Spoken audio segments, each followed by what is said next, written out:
지난주는요, 우리가 예수라는 이름에 대해서 배웠습니다. 예수는 이스라엘에서 흔한 이름이었다 말씀드렸죠. 구약의 여호수아가 같은 이름이에요. 예수를 히브리식으로 발음하면 예수아가 되거든요. 그래서 여호수아라고 또 발음이 되어질 수가 있는 겁니다. 그래서 여호수아가 예수랑 같은 의미를 가진 같은 이름이라는 것이고, 신약에 보면 바예수라는 인물이 등장합니다. 사도행전 13장 6절에 보니까 온 섬 가운데로 지나서 바보에 이르러 바예수라 하는 유대인 거짓 선지자인 마술사를 만났다라고 기록하거든요. 거짓 선지자 바예수라는 사람도 예수님과 같은 이름입니다. 그러니까 성경을 보면 구약에서도 신약에서도 예수님과 동명이인을 찾아볼 수 있는 것을 보면, 아, 예수는 흔한 이름이었구나 라는 것을 알 수가 있습니다. 그 뜻이 뭡니까? 예수라는 이름의 뜻은 하나님은 구원이시다 라는 뜻입니다. 왜 이런 이름으로, 엄마가 누구였어요? 예수님의 엄마가 마리아, 아베 마리아, 참아야 돼. 아빠는 요셉이잖아요. 왜 이런 이름을 지었습니까? 그런데 저는 개인적으로 자녀 이름을 지을 때는요, 성경인물로 이렇게 짓는 거 여러분 어떻게 생각하십니까? 뭐 이바울, 박모세 이렇게 짓는 거. 저는 개인적으로 그렇게 좋아하지는 않거든요. 그냥 평범하게 이름 짓는 게 좋다 이런 마음을 가진 사람입니다. 한 번은 제가 부교육자 때 부흥회를 참석을 했는데, 부흥 강사가 이제 우리 아내가 그때 현우를 임신하고 있을 때였어요. 부흥 강사님이 다짜고짜 이름을, 그 애 나오면 이름을 박천성이라지요 이렇게 한 거예요. 그래가지고 제가 바로 아멘 안 하고, 아멘 이렇게 했더니 부흥 강사님이 즉각적으로 아멘이 안 나온다고, 믿음 없다고 막 그렇게 혼났던 적이 있습니다. 자, 예수라는 이름을 이렇게 지은 이유는요, 하나님의 사자, 천사가 그렇게 지시했습니다. 엄마 마리아와 아빠 요셉이 이름을 지어준 것이 아니라 하나님의 사자가 그렇게 명령하셨어요. 마태복음 1장 21절에 보면 아들을 낳으리니, 하나님의 사자가 얘기하는 거죠. 이름을 예수라 하라. 이는 그가 자기 백성을 그들의 죄에서 구원할 자이심이라 하니라. 그러니까 하나님의 천사가 하는 말이, 아들을 낳으면 예수라고 지어라 이름을. 왜냐하면 그분은 자기 백성을 그들의 죄에서 구원할 자이기 때문이다 이렇게 말씀했습니다. 자, 예수는 백성을 구원하는 분이다 라고 했죠. 그럼 여러분, 구원은 무엇입니까? 구원은요, 모든 잘못된 것으로부터 회복하고 온전하게 되어지는 것이 구원인 줄로 믿습니다. 그래서 예수를 믿으면 구원을 받는다는 말은요, 모든 물리적, 정신적, 도덕적, 영적으로 잘못된 것이 회복되어지고 온전하게 된다는 것을 가리키는 것입니다. 여러분, 사람이 잘못되어진 것 있잖아요. 사람이 어렵게 된 것, 또 사람이 무서움을 느끼고 삶의 두려움을 느끼는 것은요, 이 모든 공포가 어디서 왔다고요? 죄에서 왔다는 것입니다. 죄에서. 그래서 예수께서는 이 죄로부터 구원하는 분이시기 때문에, 우리가 예수를 믿음으로 죄에서 우리가 해방을 받기 때문에 우리가 삶의 이런 괴롭힘들로부터도 우리가 자유함을 얻게 되는 것입니다. 나를 어렵게 만들고 나를 두렵게 만드는 것으로부터도 해방이 되어지는 것입니다. 우리가 삶에서 병들고 상처받은 것으로부터도 자유함을 얻게 되는 것입니다. 그래서 찬송가에서도 뭐라고 합니까? 모든 공포 내게서 물리치심은 내 마음 항상 주 안에 있다. 모든 공포 내게서 물리치심은 내 마음 항상 주 안에 있도다. 할렐루야. 예수 안에서 주 안에서 이렇게 자유함과 해방 그리고 회복됨을 경험할 수 있다는 것입니다. 나를 두렵게 만들고 위축되게 만드는 이런 잘못된 것들로부터 회복함과 나음을 입게 만드는 것이 예수로부터 우리가 구원을 받는다는 것의 뜻의 의미입니다. 자, 오늘은요, 이제 그래서 우리가 지난 시간에 예수라는 이름에 대해서 우리가 공부를 했으면, 오늘은 예수 하면은 꼭 따라붙는 호칭에 대해서 배우도록 하겠습니다. 예수 하면 뭐가 따라옵니까? 그리스도가 따라오죠. 그래서 우리는 항상 예수 그리스도, 예수 그리스도, 예수 그리스도라고 합니다. 그리스도는요, 기름 부음을 받은 자라는 칭호입니다. 그런데 이게요, 헬라어고요, 히브리어로 하면은요, 우리가 많이 들어왔어요. 메시아입니다. 메시아. 그리스도와 메시아가 똑같은 말이에요. 똑같은 말이에요. 그러면은요, 우리가 그래서 핸델의 메시아 이런 거는 잘 알고 있잖아요. 그리스도 역시도 우리가 예수님이 여러 사람이 가진 흔한 이름이라고 한 것처럼 그리스도라고 하는 칭호도 여러 사람에게 적용될 수 있는 그런 호칭이었습니다. 일단 제사장이 기름 부음을 받았어요. 제사장이. 그리고 구약의 왕들도 그리스도라는 호칭을 받았습니다. 왜냐하면 기름 부음을 받았잖아요. 기름 부음을. 그러니까 예를 들면은 뭐냐면, 그래서 우리가 이렇게 표현했어요. 그리스도 바로 왕이시여. 그때 당시는 이렇게 표현을 할 수도 있었던 것입니다. 사무엘상에 보면은요, 다윗이 사울 왕을 가리킬 때 그분은 기름 부음 받은 자다, 이렇게 그리스도다라고 말하는 장면이 나오는데요. 사무엘상 26장 11절에 보면 다윗이 사울을 향해서 뭐라고 하냐면, 주님께서 기름 부어 세우신 이를 내가 쳐서 죽이는 일은 주께서 금하시는 일이다. 그러므로 이제 우리는 그의 머리맡에 있는 창과 물병만 가지고 가자라고 했거든요. 다윗이 사울을 향해서 하는 말인데, 사울을 가리킬 때 그리스도, 기름 부음 받은 자다라는 칭호를 썼습니다. 그러니까 제사장은 물론이고 왕과 그리고 선지자도 기름 부음을 받았기 때문에 그리스도라는 칭호로 부름을 받았던 것입니다. 그러면은요, 우리가 예수를 그리스도라고 하는데 제사장, 선지자, 왕, 이분들도 그리스도라는 칭호를 받을 수 있다고 했죠. 그러면 예수님과 이 제사장, 왕, 선지자와는 무슨 차이가 있겠습니까, 여러분? 어떤 차이가 있냐면요, 예수께서는요, 성령으로 기름 부음을 받으셨다는 것에 차이가 있습니다. 오늘 우리가 본문을 사도행전 10장 38절을 읽었잖아요. 하나님이 나사렛 예수에게 성령과 능력으로 기름을 부으셨다라고 했죠. 예수 그리스도는요, 성령의 기름 부으심을 받았기 때문에 능력이 많았습니다. 그래서 아까 말씀드린 것처럼 모든 잘못된 것들, 우리를 괴롭히는 삶의 저주들로부터 다 해방함과 회복을 허락하실 수가 있었던 것입니다.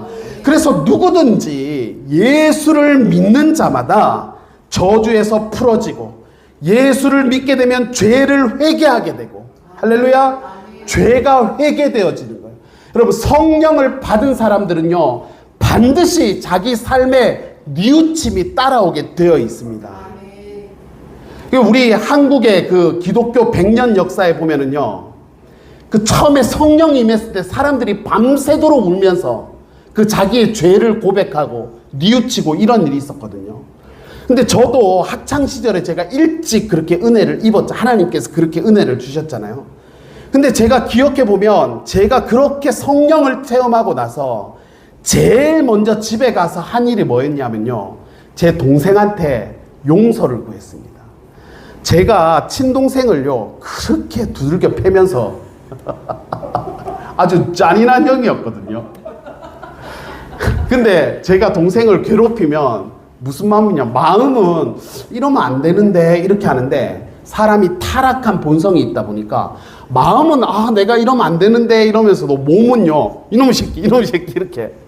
근데 제가 그렇게 은혜를 체험하고 나니까 너무너무 미안한 거예요, 이게.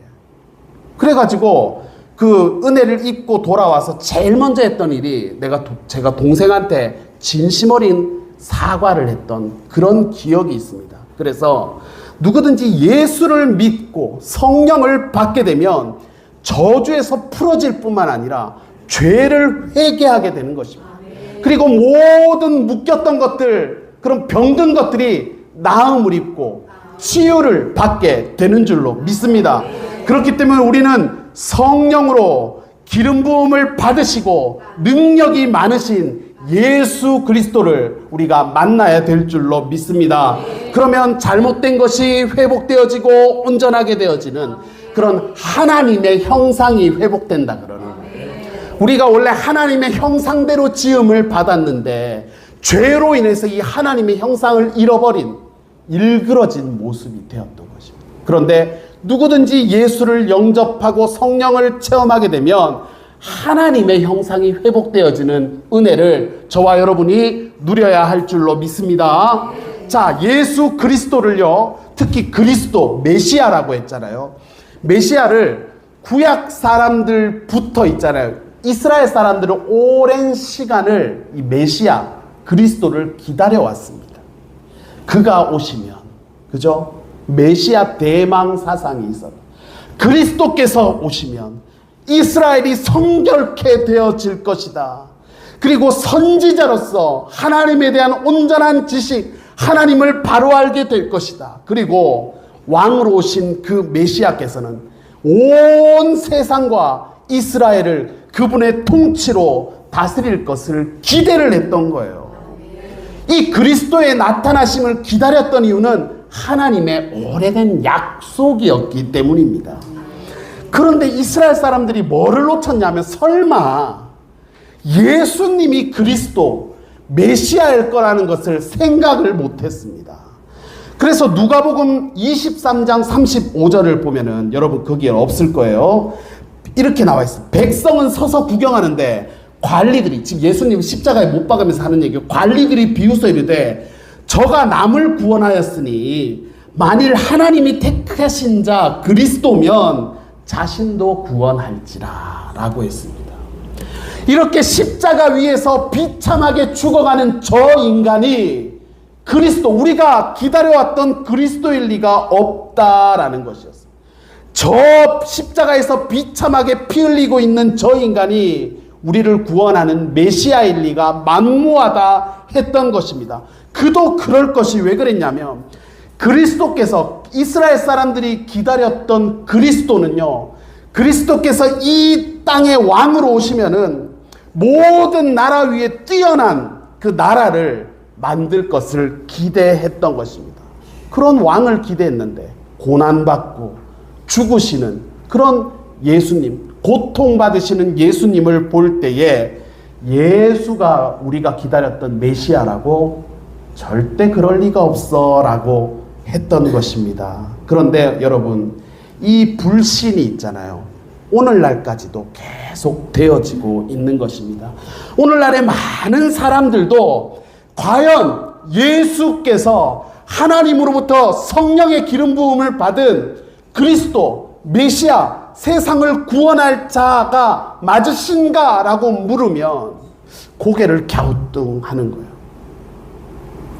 그래서 그런 사람들이 뭐라고 합니까? 오늘 우리가 찬양을 불렀잖아요. 많은 사람들, 참된 진리를 모른 채 주님 곁을 떠나가는 것입니다. 그분을 맞아들이지 못하고, 그분이 메시아임을 고백하지 못하고 오히려 고개를 갸우뚱하면서 그분을 떠나가는 것이죠. 이렇게 믿지 못하는 상황에서 예수께서 물으시는 질문이 뭐냐? 제가 자고 일어났더니 감기가 들려가지고 컨디션이 되게 안 좋거든요. 그래서 막 제 발음이, 제가 되게 예민해요, 사람이. 절대 좋은 사람이 아닙니다. 그래갖고 지금 제 발음이 막 이렇게 나오는 게 되게 답답한데 여러분은 못 느끼시나 모르겠는데 이렇게 예민합니다. 하나님 은혜로 살아가는 거예요, 저는. 목도 아프고 지금 주여. 자, 그래서 이렇게 믿지 못하는 상황, 못 믿잖아요, 사람들이. 그분이 메시아일 리가 없어라고 했잖아요. 그때 예수님이 우리에게 물으시는 것은 뭐라고 하시는지 아십니까? 그러면 너희는 나를 누구라고 하느냐? 그래, 유대인들, 이스라엘의 관리들은 지금 메시아의 그리스도임을 믿지 못하는데 그러면 너희는 나를 누구라고 하겠느냐? 물으시는. 그런데 그때 베드로가요, 엄청난 대답을 해버리죠. 뭐라고 했습니까? 주는 그리스도시요 메시아는 그리스도시요 살아계신 하나님의 아들이십니다 라고 베드로가 그 정답을 얘기를 해버리는 거예요. 예수께서는 하나님으로부터 기름 부음을 받은 메시아이고 세상을 구원하는 하나님의 아들이십니다. 이 고백이 오늘 저와 여러분의 고백이 되어야 할 줄로 믿습니다. 여러분은 어떤 사람에게 속하고 싶습니까? 이스라엘 백성들, 유대인들과 같이 불완전해 보이는 저 십자가에 매달린 인간이 어떻게 세상을 구원하는 메시아라고 할 수 있단 말인가 하면서 고개를 갸우뚱거리실 겁니까? 아니면 베드로처럼 주는 그리스도시요 살아계신 하나님의 아들이십니다 라고 고백하시겠습니까? 분명한 것은요, 당시에 예수님을 부인하는 무리들을요, 퍼센트로 따지면 몇 퍼센트가 예수님을 부인했겠습니까? 99.9%입니다. 거의 대부분이 예수님을 부인했어요.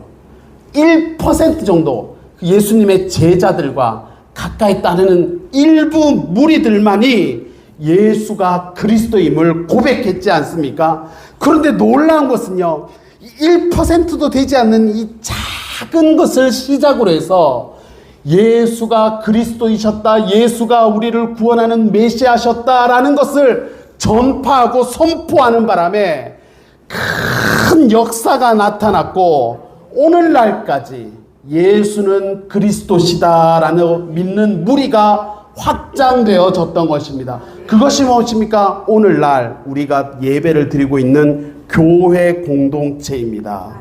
그래서 하나님 편에서 교회가 귀한 이유는 세상의 1%이기 때문입니다. 모두가 예수를 부정하고 부인하는데 여기 모인 사람들은 뭐예요? 베드로와 같이 주는 그리스도시요 살아계신 하나님의 아들이라고 고백하고 있기 때문에 하나님 편에서는 이 모인 무리들 교회 공동체가 귀하고 사랑스럽지 않을 수가 없는 것입니다.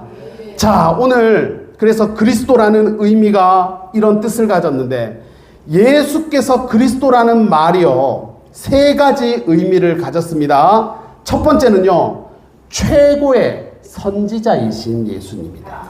최고의 선지자이신 그리스도 예수. 선지자가 뭐 하는 사람입니까? 선지자는요 하나님의 뜻을 전하는 사람, 맞죠? 하나님의 뜻을 전하는.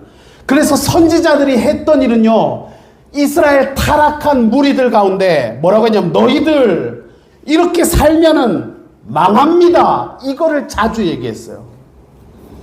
당신들이 지금 죄를 단호하게 끊지 못하고 죄 가운데서 헤어나오지 못하고 죄가 주는 그 쾌락, 그죠? 죄가 주는 그 재미를 은근히 즐기면 오래 못 갑니다, 심판받습니다, 이거를 선지자들이 선포했던 거예요. 근데 여러분, 선지자들이 하는 말이 맞습니다. 죄에 대해서는요 우리가 몸부림을 쳐야 되는 거예요. 이 죄를 끊기 위해서는요 우리가 은근히 삶에서 이런 타락함들을 즐기게 되잖아요. 별일이 없는 것 같죠. 아무 일 안 일어나잖아요. 막 왠지 막 마른 하늘에 벼락이라도 칠 것 같은데 아무 일도 없잖아요. 그래서 우리가 별일이 없는 것 같아서 은근히 이 죄가 주는 그 달콤함들을 즐기고 있잖아요. 어느 순간요, 죄는 반드시 흔적을 남기게 돼요. 흔적. 어느 순간 삶을 뒤돌아보면은요, 죄가 남긴 흔적들이 어느 순간부터 이거를 올가매고 괴롭히기 시작하는데요. 얼마나 힘든지 모릅니다. 관계가 다 깨어져 있고요. 경제가 다 무너져 있습니다. 그리고 내 삶을 보면 이 죄책감 때문에 온갖 열등감으로 똘똘 뭉쳐있는 자신과 주변을 보게 되는 것입니다. 이 죄에 대해서 우리가 단호하지 못하면 이렇게 어려움을 겪게 되기 때문에 지금 당장 우리가 이 죄에 대해서 단호한 것들이 진짜 하나님 앞에 구해야 되는 기도 제목인 줄로 믿습니다. 자, 그리스도 예수께서는요, 선지자로서의 역할을 감당하시기 때문에 우리는 예수님을 통해서 하나님의 뜻이 무엇인지를 알 수가 있는 것입니다. 그 증거가 뭐냐면요, 성경이에요. 성경. 우리는 하나님이 어떤 분이신지를 어떻게 아느냐? 성경에 기록된 예수님의 사역과 예수님의 가르침을 읽는 것을 통해서 우리가 하나님이 이런 분이시구나 하는 것을 알 수가 있다는 것입니다. 그래서 예수님은 선지자이시기 때문에 예수를 통해서 하나님의 일하심, 하나님의 경륜, 하나님의 구원하심, 그죠? 이걸 알 수가 있고, 하나님의 뜻이 무엇인지, 어디에 있는지, 내 삶을 통한 하나님의 계획하심이 어디 있는지를 깨닫게 되는 것입니다. 우리는 다 하나님의 창조물이잖아요. 피조물이잖아요. 하나님께서 우리를 창조하셨어요. 그러면 내 개인에 대한 설계도, 내 개인에 대한 설명서가 누구한테 있어요? 하나님한테 있습니다.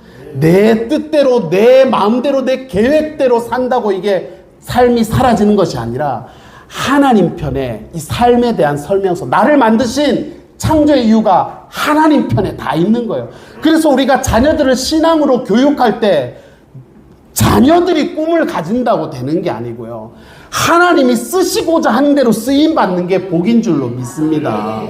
지금 뭐 우리 애들 운동하는 애들도 있고, 우리 교회 나오는 애들이 운동하는 애들도 있는데 몸이 안 좋아서 운동을 못 할 것 같아요. 운동을 그만둬야 돼서 의사가 운동을 그만두라고 했답니다. 그럼 여러분, 운동을 계속 해야 되나요? 그만둬야 되나요? 하나님한테 정답이 있는 거예요. 하나님이 이 아이를 만드셨기 때문에 하나님한테 기도하고, 하나님 나를 왜 만드셨습니까? 무슨 일을 하면서 살아야 되겠습니까? 설명서, 개인의 인생, 개인에 대한 설명서가 하나님한테 있다. 하나님. 자녀들을 우리가 그렇게 교육해야겠습니다. 훈련해야겠습니다. 하나님한테 물어야 된다. 네 꿈은, 네 인생은 네 것이 아니다. 하나님의 것이다. 너는 그것을 깨달아야 한다. 이렇게 고백해야 될 줄로 믿습니다. 자, 제사장이신 예수님, 두 번째로 제사장이신 그리스도 예수라고 했습니다. 그러니까 그리스도라고 하는 이 호칭에는 제사장의 역할도 있다는 것입니다. 제사장이 무슨 일을 했다고요? 하나님과 백성 사이의 중보자입니다. 중보자. 주여. 자, 번제제, 속죄, 화목제와 같은 각종 제사를 통해서 백성들의 죄를 속죄하는 역할을 제사장이 했잖아요. 그죠? 우리가 하나님께 나아가기 위해서는 죄가 없어야 되잖아요. 거룩해야 되잖아요. 그런데 하나님과 죄인 사이의 중보자 역할을 제사장이 했습니다. 죄를 씻어주는, 제사장이 씻는 것은 아니지만 그런 역할들, 그 중간에서 다리의 역할을 했다는 것입니다. 자, 그런데 우리가 성경을 보면 예수께서는, 우리가 구약에만 해도 여러 가지 제사들, 각종 제사들을 통해서 이렇게 우리가 속죄함을 입을 수 있겠잖아요. 그런데 신약에 보면은요, 예수께서 이 제물로 드려지는 단번의 제사를 통해서 영원한 어떤 그런 속죄함을 주셨다라고 기록하고 있거든요.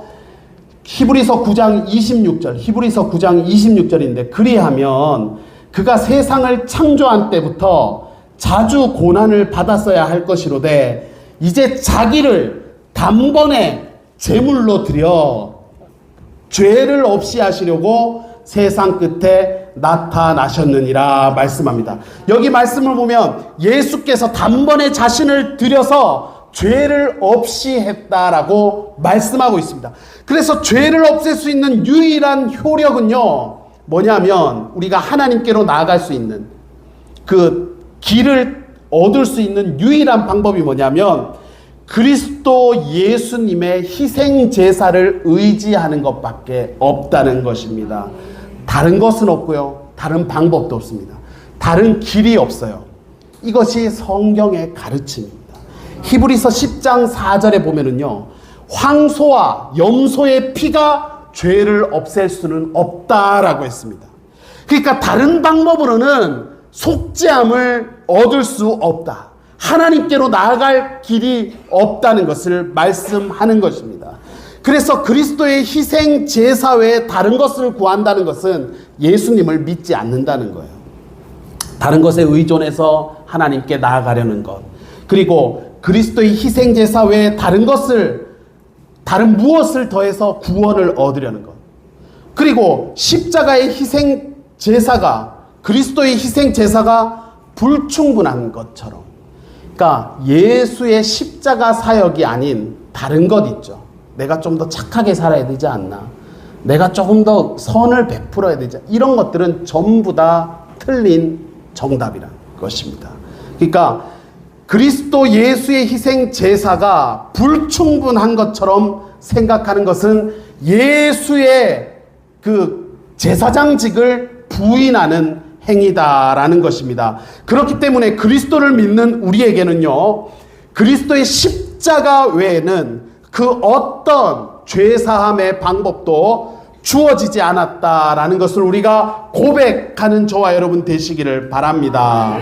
그리스도께서 제사장이 된다는 것은요, 여전히 우리를 위해서 중보하고 계신다라는 것을 의미합니다. 그러니까 하나님과 우리 사이를 중재하고 계시다, 중재하신다. 그게 중보자잖아요. 브릿지라고 하잖아요. 다리 놓는 사람들이 이런 왜 찬양단 이름도 있었어요. 그러니까 하나님과 우리 사이를 이 다리를 놓으시는 분이 예수 그리스도의 제사장직의 어떤 역할이라는 것입니다. 디모데전서 2장 5절을 보니까 하나님은 한 분이시요 또 하나님과 사람 사이의 중보자도 한 분이시니 곧 사람이신 그리스도 예수라. 아멘. 예수께서 하나님과 우리 사이의 중보자라서 우리가 예수님의 이름으로 기도하면은 그 기도가 누구에게 상달되어지겠어요? 하나님께 우리 사이, 하나님과 우리 사이의 중보의 역할을 하신다. 그리고 우리가 예수님의 이름으로 기도한다 했죠. 예수님의 이름으로 기도하는 순간 그 기도를 예수님께서 받으셔서 표현을 하자면 하나님께 갖다 드리는 전달자의 역할을 하신다는 것입니다. 택배 기사 되시는 예수님이신가요? 너무 좀 이거는 과한 거죠. 네, 표현이 경망스럽습니다. 택배 기사라니. 아무튼 이렇게 받아서 전달하는 역할을 하신다. 기도를 받아서. 그래서 우리는 항상 예수님의 이름으로 기도하면 하나님께서 우리의 기도를 들으시는 줄로 믿습니다.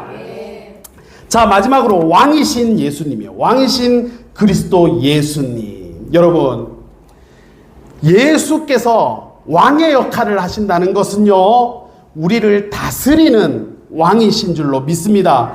예수께서 다스리신다는 것입니다. 근데 그분은 무엇으로 우리를 다스리느냐?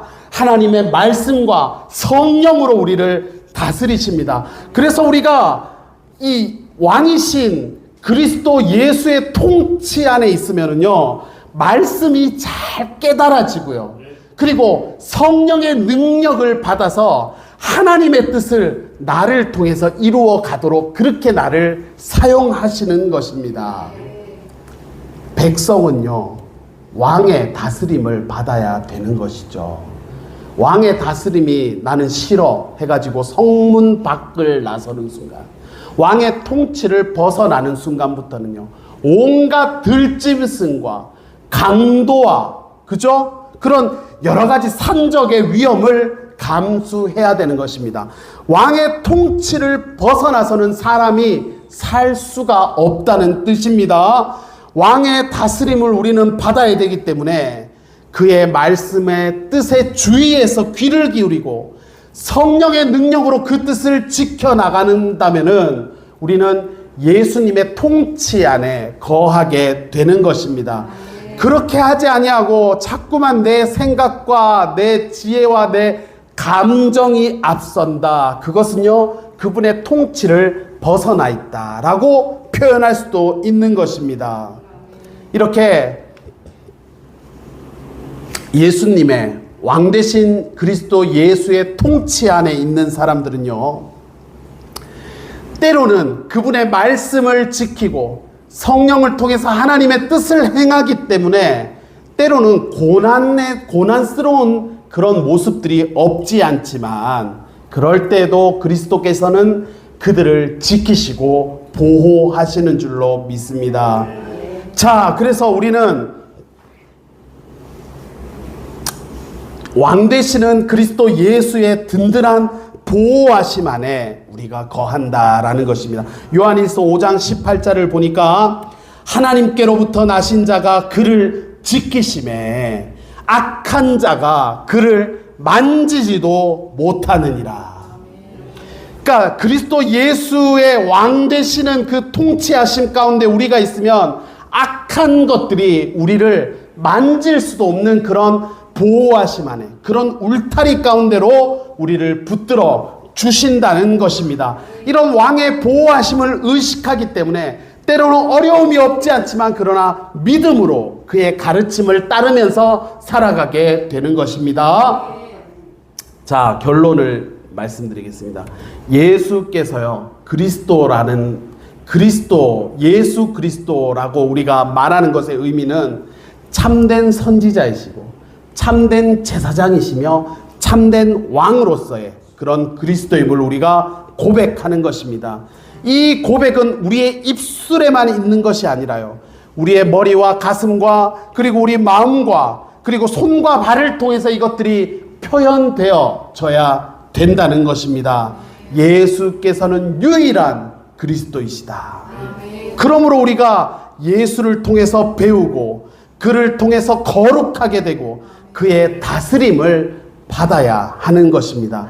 이렇게 온전하게 그리스도와 연관되어 있는 사람들을 가리켜서 우리는 그리스도인이다 라고 부를 수가 있는 것입니다. 진정한 그리스도인으로서 예수님의 선지자 되심, 예수 그리스도의 왕 되심, 예수 그리스도의 선지자, 왕, 제사장 되심을 우리가 삶으로 고백하는 저와 여러분의 삶이 되시기를 주님의 이름으로 축복합니다.